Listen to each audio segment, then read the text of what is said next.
Oi, hoje eu estou aqui no Parque das Asas, em Araruama, para gravar mais uma parte do nosso livro Plano de Batalha para a Oração. Esse lugar virou um lugar de piquenique. Famílias vêm para cá para poder comemorar aniversários, fazer fotos, porque é um lugar muito bonito. Então, a oportunidade que você tiver, vem pra cá, vem conhecer a minha cidade, tá bom? Vamos lá, estamos no capítulo 10. O capítulo 10 tem o tema como as posturas de oração. Ó, vinde, adoremos e nos prostremos, ajoelhemos diante do Senhor, nosso Criador. Salmos 95, 6. A oração não é dependente de um determinado nível de decibéis ou de posições corporais. O Senhor deixa bem claro que a ênfase não está no exterior e sim no coração. Mesmo assim, Ele nos criou para sermos um todo, completo e unificado. Corpo, alma e espírito. Todos os nossos vários componentes alimentam e afetam todos os outros.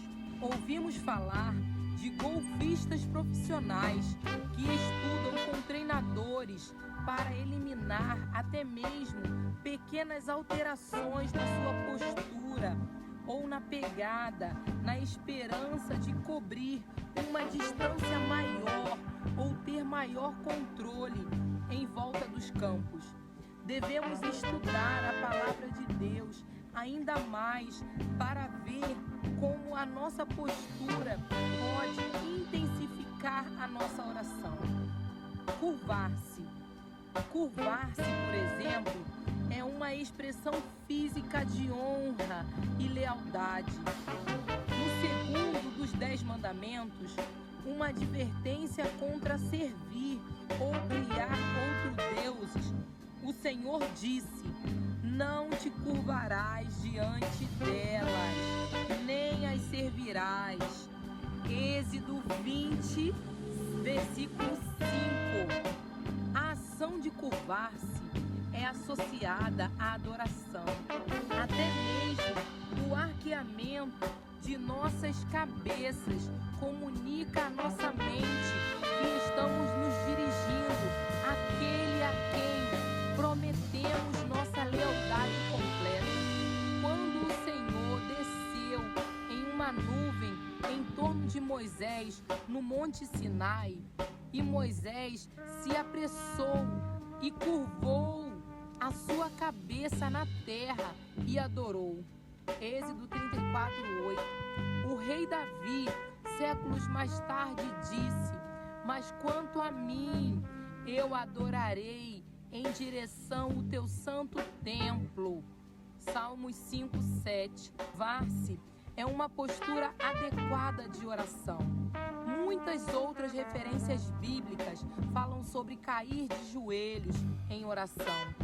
A oração monumental de Salomão na dedicação do templo foi feita quando ele ajoelhou-se diante de toda a Assembleia de Israel.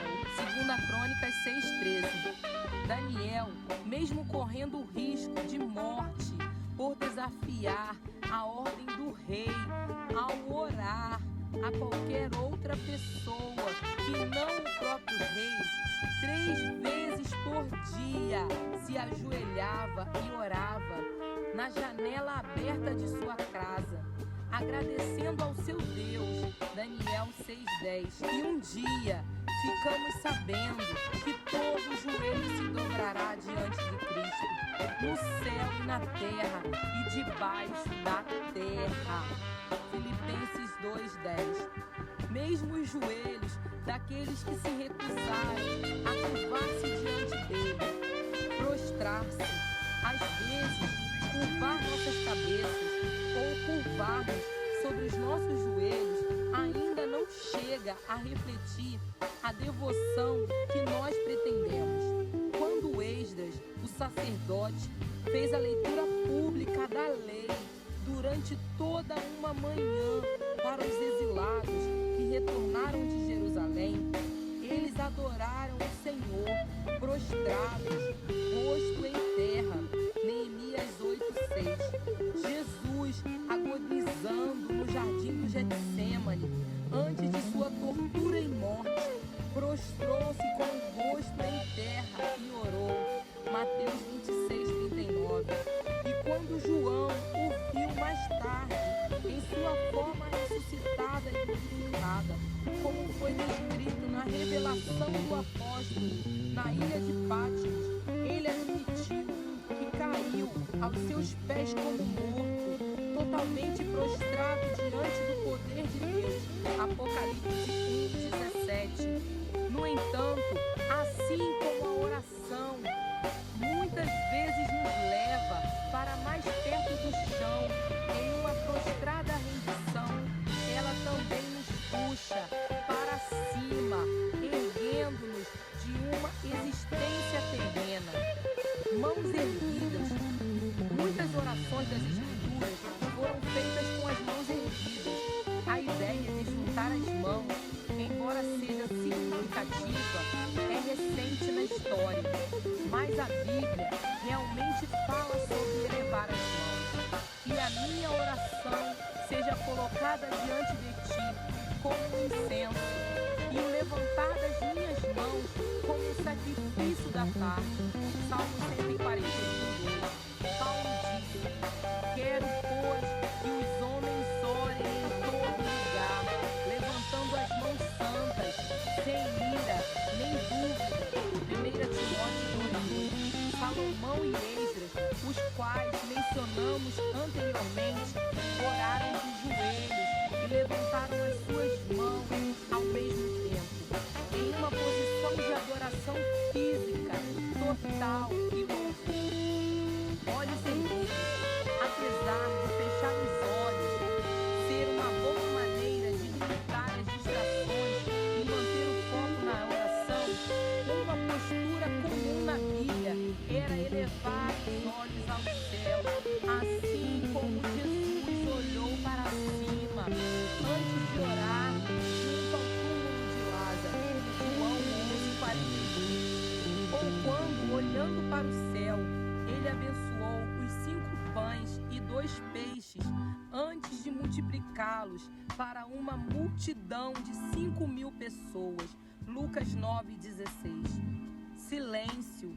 Além das posturas físicas, o que fazemos com as nossas vozes em oração também é importante. Às vezes, a melhor coisa que podemos fazer na oração é nos aquietar e saber que Ele é Deus, sem dizer uma palavra. Salmo 46:10. Quando estamos impressionados e espantados, normalmente ficamos em silêncio. Salmos 62:1 diz: verdadeiramente a minha alma espera em Deus, dele vem a minha salvação.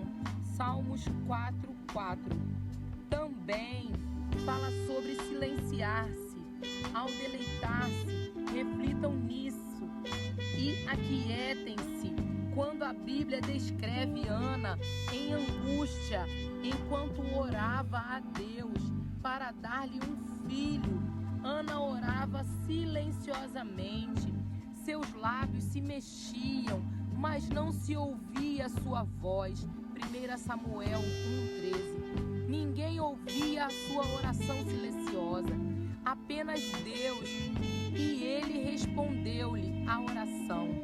Vozes erguidas, além de levantar as mãos e olhos, a Bíblia também nos exorta a levantar as nossas vozes ao Senhor em oração. Dá ouvidos à minha voz quando clamo a ti, Davi orou. Salmos 141:1. Clamei a Deus com a minha voz, a Deus com a minha voz, e Ele deu ouvidos a mim. Salmo 77:1. Clamor. De tarde e de manhã e ao meio-dia orarei e clamarei, e ele ouvirá a minha voz. Salmo 55:17. A palavra clamar é frequentemente usada para descrever orações na Bíblia. Jesus, como sabemos, viveu aqui na terra após ter oferecido orações e súplicas com grande clamor e lágrimas àquele que podia livrá-lo da morte, e foi ouvido por causa de sua reverência. Hebreus 5:7. As palavras originais que foram traduzidas por clamor carregam a ideia de gritar em dor ou fazer um som como um animal em perigo ou lamentar com profunda emoção. O clamor é intenso e barulhento, doloroso e sincero. Quase metade das vezes em que o Apocalipse de João fala sobre palavras que são ditas no céu, elas são explicitamente identificadas como uma voz alta, 20 vezes em 22 capítulos. Reiterando, a postura não é tudo, não é obrigatória ou especialmente prescrita, mas todos nós podemos identificar a diferença entre as orações que fazemos enquanto deitados em nossas camas, lutando contra o sono, e a oração que fazemos enquanto deliberadamente ajoelhamos, com as mãos erguidas ou em voz alta. O nosso corpo envia sinais para o resto do nosso sistema, lembrando-nos de que estamos verdadeiramente em sua presença, verdadeiramente dependente de Deus, verdadeiramente servos de Deus, verdadeiramente adorando. E se alguma coisa pode nos ajudar a nos manter ancorados e concentrados nele, será que é realmente insignificante? Se a sua cultura, temperamento ou costumes religiosos tendem a favorecer um estilo em particular, quer seja silencioso e reservado ou alto e exibido, considere empregar uma ou mais dessas posturas bíblicas. Talvez uma que seja um pouco diferente do seu método habitual. Peça a Deus que use essa postura como uma forma de ajudá-lo a reconhecer alguns aspectos de seu caráter que você ainda não conhece. Peça-lhe que o ajude a desenvolver ainda mais o seu relacionamento com ele e que ele lhe ajude a reforçar a sua confiança nele e que você possa definir a sua oração para que não ore apenas de modo geral, mas se concentre no assunto de forma deliberada e específica.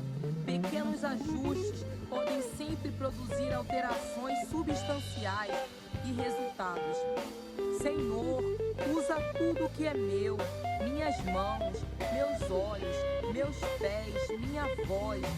Usa todos esses presentes que me destes, para que eles retornem para ti como claras expressões de minha adoração, amor, devoção e submissão. Eu tão facilmente te ignoro ao me apegar aos ritos da religião.